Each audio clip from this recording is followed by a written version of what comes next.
પ્રથમ વાત કરીએ તો હાલ સમગ્ર રાજ્યમાં હાડથી જવતી ઠંડી પડી રહી છે, ત્યારે રાજ્યમાં આગામી 5 દિવસ વાતાવરણ શુષ્ક રહેવાની આગાહી હવામાન વિભાગ તરફથી કરવામાં આવી છે।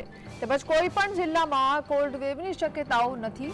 આ ઉપરાંત સૌરાષ્ટ્ર કચ્છમાં 2 દિવસ ઠંડી રહ્યા બાદ તાપમાન વધવાની શક્યતાઓ છે। ઉલ્લેખનીય છે કે નલિયામાં રાજ્યનું સૌથી ઓછું 5.6 ડિગ્રી તાપમાન નોંધાયું છે। આગામી 24 કલાક દરમિયાન અમદાવાદ શહેરમાં 14 થી 15 ડિગ્રી સેલ્સિયસ, જ્યારે ગાંધીનગરમાં 14 ડિગ્રી સેલ્સિયસ લઘુત્तम तापमान रहने की संभावना है। आने वाले हफ्ते की बात करें तो गुजरात में मौसम मुख्य तौर पर ड्राई बना रहेगा। बारिश की आने वाले हफ्ते में अभी कोई भी प्रकार की संभावना नहीं है। साथ ही अगर हम बात करें पिछले 24 घंटों में कैसा रहा है मौसम, उसमें कहीं भी जो है बारिश दर्ज नहीं की गई है।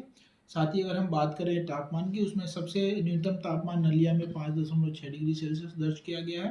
अहमदाबाद में 15 डिग्री सेल्सियस और गांधीनगर में 14 डिग्री सेल्सियस के टेम्परेचर दर्ज किया गया है। कोल्ड वेव की संभावना अभी कहीं भी देखने को नहीं बनी है। साथ ही साथ अगले 5 दिनों तक भी जो है अभी कोल्ड वेव की जो है किसी प्रकार की चेतावनी नहीं जारी की गई है। साथ ही बात करें तापमान की अगले 5 दिनों तक, उसमें तापमान मोस्टली 9 लाख